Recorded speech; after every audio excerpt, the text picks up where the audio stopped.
What's up, YouTube? You checking out the Frequent Flyer, and I'm out here with the Leader 120. Now this thing looks awesome, and it should be awesome by nature. By theory, it seems like it should be awesome. It has the same 1105 motors with 7500 kV, just like the King Kong 110 GT. This thing only weighs 2 grams more than the King Kong 110 GT. And it has the frame design of the King Kong 130 fly egg. So in theory, this thing should have the awesomeness of the durability of the King Kong 130 fly egg, with the power and punch and the acrobatic ability and all around excellent flight of the King Kong 110 GT. This thing adds OSD to the two, because the King Kong Fly Egg 130 or the King Kong 110 GT, neither one of them have OSD. The 130 GT does have a buzzer, but this one has it. This thing has everything. It has the buzzer, it has OSD, and it's BetaFlight OSD, so it's native to BetaFlight, so you can configure it in BetaFlight and all. And it has an LED in the back.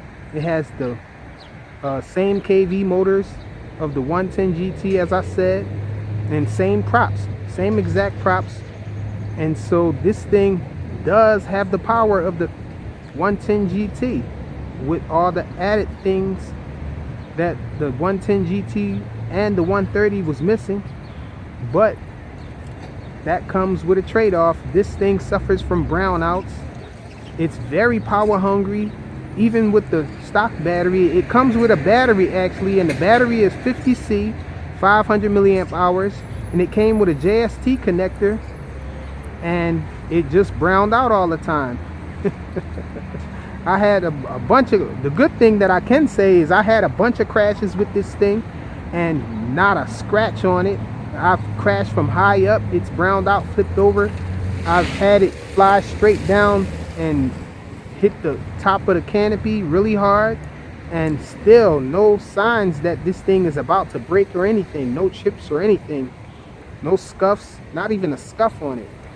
The props are, well, I already know the props are pretty good too from the King Kong models. The props are pretty good. They hardly ever break or bend or anything, and when they do bend, you can just bend them back and they don't crease much. So this thing is very durable, but I'm just trying to solve that problem of this thing browning out. Now, it even happens when you charge the battery all the way, when the battery is at its full capacity, it still browns out if you do a hard punch and do some flips. I tried to do a hard punch and a double flip, and this thing just browned out and hit the ground pretty hard. And you guys know I fly out here over concrete, and so continuing on my quest to find a battery that won't brown out on this thing. Even the BetaFlight FPV, even the Beta FPV batteries brown out with this thing. So this thing must be a really power hungry monster here.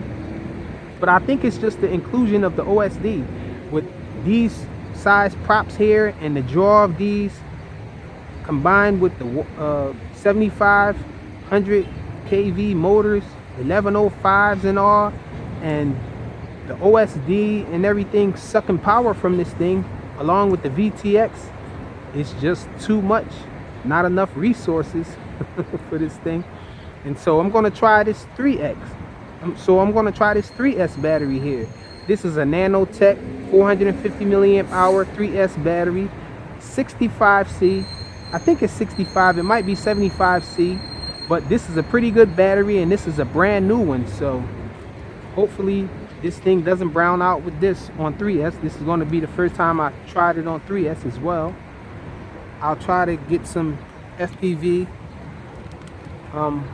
footage of it. I'm going to fly it line of sight because it's browning out and all. I don't want to be FPVing this thing over somebody's car or something and it browns out like that, because I'm knowing that it browns out already, so I don't want to risk that.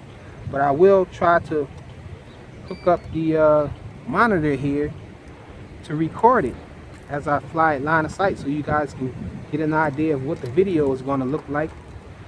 So let's plug this guy up. Okay, so we're getting a feed and we're recording. So let me sit this down gently. Let's see. Okay, so we're getting something. Let's take off with it. So we're on 3S. Let's try a punch out. Wow. So you guys see, this thing is just as fast, if not more powerful than the 110 GT. And you see that? This thing is notorious for browning out like that. I don't know what the heck is going on with it. So I guess even this isn't enough for it, this Nanotech. So I don't know what to do with this thing, man. I'm thinking maybe I might have to eventually swap out this flight controller here with the OSD. I'm not such a big fan of OSD that I extremely need it. I just need either or, the buzzer or the OSD, and the OSD seems to be sucking too much juice. I think that's what the problem is, because I done swapped this thing to XT30 from JST. I'm using powerful batteries that are known to handle very power hungry quads and all, like the likes of the AR Fun Pro and the AR Fun. Those things I can punch out with these batteries and don't get a brown out, whereas they brown out with other batteries. So this thing must be just a little more power hungry than those are, having these larger props and having everything, the OSD, the VTX, and everything just feeding off the power of the battery. It's just not enough power to go around for everything, all the electronics in here. So if I just fly this thing normally, well, if I fly it without doing hard punches and flips and all, this thing, it doesn't brown out that way. So maybe I'll just fly it back and forth so you guys can get a little more of the OSD and get a better idea of how the video would look. So let me get it set back up. But as you can see, no damage at all to this thing. The props are not even scuffed up or anything. I just had to bend one of them back. Now I did last night I was trying to get this thing to stop browning out, and it crashed a bunch of times, so many times that I lost the screws in this little camera mount here. So my camera mount is still holding the camera in there, but both screws on both sides are gone. It was impossible for me to find them out here. So I'm going to try to be careful with this thing, just flying it back and forth so you guys can get an idea of what the video is going to look like. And man, I don't know what to do as far as the battery. I don't think we can find a better battery than this battery here. And so my only option now is to swap out this flight controller here and get rid of the OSD.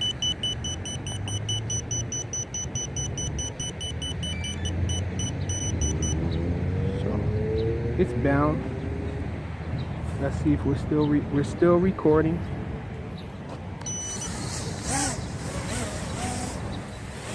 Let's land it. It sounds like one of my props are not balanced correctly. It's bent. Let's see which one is bending down too far. The props sound a little nasty here. So I think I hit the front one here. It's bent down a little farther than it usually is. Okay, so let's take off again. Sounds a little better now. So let's try a simple flip. I can't even flip with this thing. It just freaks out on me. So I guess we're not going to be able to fly this. Not going to be able to do anything with it. Check out my prop now. These King Kong props are pretty good though. You can just bend them back in shape. So it's fixed now. But that's all we're going to be able to do with this one. thinking that I'm gonna have to swap out this flight controller here, because this thing is just too power hungry for the batteries I have, even too much for the Nanotech. So that's it. That's all we have. That's all we got for this one. It's the Leader 120 attempt to fly. Thanks for watching.